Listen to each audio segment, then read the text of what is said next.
হযরত ইমরান ইবনে হুসাইন রাদিয়াল্লাহু আনহু থেকে জান্নাত সম্পর্কে একটি হাদিস বর্ণিত হয়েছে। নবী করিম সাল্লাল্লাহু আলাইহি ওয়াসাল্লাম যখন মেরাজে গিয়েছিলেন, তখন মেরাজে আল্লাহ তাআলা সাত আসমান এবং এই আসমানের কোথায় কি আছে, বাইতুল মামুর, তারপরে জান্নাত, জাহান্নাম, এগুলো আল্লাহ তাআলা রাসূল সাল্লাল্লাহু আলাইহি ওয়াসাল্লামকে দেখিয়েছিলেন। তো সেই মেরাজ থেকে রাসূল সাল্লাল্লাহু আলাইহি ওয়াসাল্লাম দুনিয়াতে এসে একটা ব্রিফিং দিয়েছেন, কি কি দেখলেন, কি দেখে আসলেন, এগুলো সাহাবায়ে কেরামদের সামনে তুলে ধরেছিলেন। তো এর মধ্যে একটি কথা হলো জান্নাত জাহান্নাম সম্পর্কে কি দেখলেন।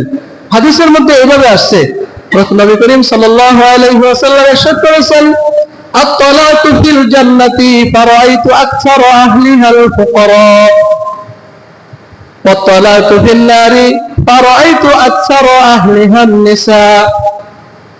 সাহাবায়ে কেরামদেরকে বলতেছেন, হে আমার সাহাবায়ে কেরাম, আল্লাহ তাআলা আমাকে যখন জান্নাত দেখালেন, তখন জান্নাতের দিকে লক্ষ্য করে দেখলাম জান্নাতের যত অধিবাসী আছে, যত জান্নাতবাসী আছে, এদের মধ্য থেকে অধিকাংশই হলো অসহায়, গরিব, অর্থাৎ দুনিয়াতে যারা গরিব ছিল, অসহায় ছিল, বেশিরভাগই দেখলাম অসহায়।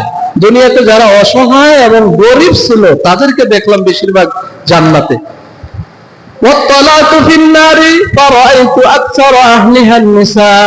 আর যখন জাহান্নামের দিকে খেয়াল করলাম, তখন দেখলাম জাহান্নামের অধিকাংশই হলো মহিলা। অধিকাংশই কি? মহিলা। তাহলে মহিলা কারা? শুধু কেবল ওই যে আমেরিকা, লন্ডন যারা নিজের ইচ্ছা মতন চলে, পর্দা পশিদা বাদ দিয়ে, শুধু তারাই? আমরা তো মনে মনে এটাই ভাবি। আর আমাদের ঘরে যারা আছে তারা তো বিবি মারিয়াম, বিবি আসিয়া, ঠিক না? আম্মা জান আয়েশা রাদিয়াল্লাহু আনহা হয়ে বসে আছেন, ঠিক নাকি? ঠিক। আমাদের আম্মা জানেরা, আমাদের মা বোনেরা খুব আল্লাহওয়ালা। আমরা যখন ওয়াজ শুনি তখন অন্যদিকে খেয়াল করি, হ্যাঁ অমুকের মহিলা তো বেপরদা, অমুকের মেয়েটা বেপরদা, অমুকের মেয়েটা নিজের ইচ্ছা মতন মানুষকে দেখায়, এই করে সেই করে। নিজের দিকে একটু চাই না যে আমার ঘরের অবস্থা কি। এখান থেকে সাবধান হতে হবে যে আল্লাহ রাসূল যে হাদিসটা বললেন, এর অর্থ কি এইনি যে এই বিচার নিকাশ, হাসরের ময়দান সবকিছু কায়েম হয়ে গেছে, সবাই যে জান্নাতে যাওয়ার জান্নাতে চলে গেছে, আর জাহান্নামে যে যাওয়ার জাহান্নামে চলে গেছে। বিষয়টা কি এমন নেই। এখনো তো বিচার নিকাশই হয় নাই, এখনো তো হাসরই হয় নাই, কিয়ামতই তো হয় নাই। কিন্তু এটা আল্লাহ তাআলা তাকে নমুনা স্বরূপ দেখাইছেন। কি স্বরূপ? নমুনা স্বরূপ দেখাইছেন যে পৃথিবীতে যারা গরিব, অসহায় থাকার পরেও আল্লাহকে ভুলে নাই, এই ধরনের মানুষগুলো বেশিরভাগ কি হবে? জান্নাতে হবে। আর যে মহিলারা দুনিয়াতে নিজের ইচ্ছা মতো চলেছে, যখন যে মডেলিং চোখে দেখছে তার অনুসরণ করা শুরু করেছে, যখন যেই গান কানে শুনেছে মুখস্থ করে গান গেয়েছে, আরো কত কি, তারা জাহান্নামী। স্বামীর কথা শুনে না, নামাজ নাই, নামাজ পড়লো জোহরেরটা আসরে, আসরেরটা মাগরিবে, মাগরিবেরটা এশায়। আমাদের অধিকাংশ মা বোনদের নামাজের অবস্থা কিন্তু এমন, ভালো করে খেয়াল করলে দেখবেন। অনেক মা বোনেরা নামাজ পড়েন ঠিকই, কিন্তু সময় মতো পড়েন নাই। এটার জন্য জাহান্নামী হতে হবে, কারণ এটা আল্লাহ তাআলার যে নির্ধারিত আইন, সে আইন লঙ্ঘন করে তারপরে পড়া হয়েছে। ওয়াক্ত মতো নামাজ পড়াটাও একটা ফরজ, সময় মতো নামাজ পড়াও কি ফরজ। সুতরাং সেদিকে আমাদেরকে খেয়াল রাখতে হবে। সম্মানিত হাজরিন, তো বলছিলাম জান্নাত সম্পর্কে কথা। হযরত ওমর ইবনুল কাইস রাদিয়াল্লাহু আনহু থেকে একটি হাদিস বর্ণিত,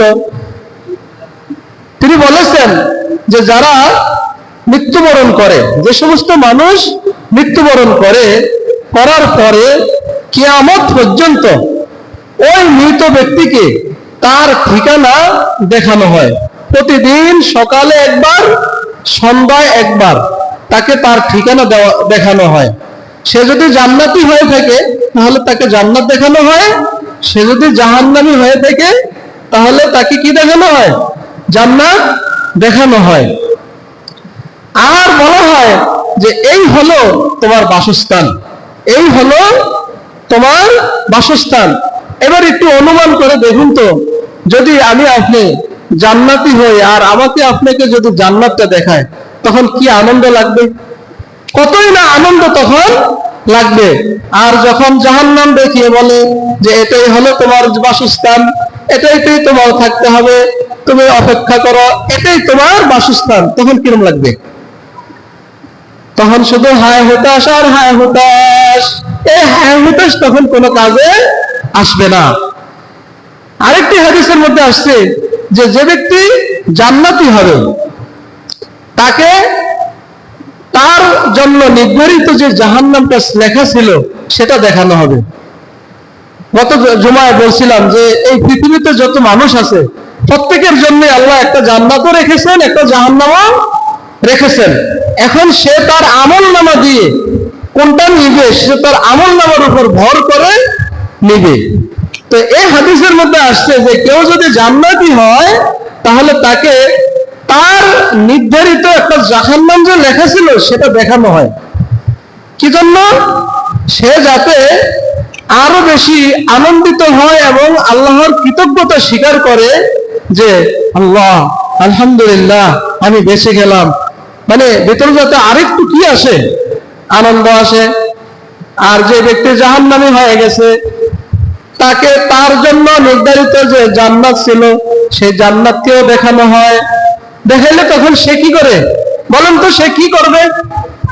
ধরুন আমি বা আপনি যদি এরকম হয় যে আমি জাহান্নামী হয়ে গেছি, এখন হয়ে যাওয়ার পরে আমাকে প্রতিদিন আমার লেখা নির্ধারিত যে জান্নাতটা ছিল সেটা দেখানো হচ্ছে, তখন কিরম লাগবে বলেন? আফসোস না? তখন বলবে ইয়া লাইতানি কদ্দামতু লিহায়াতি,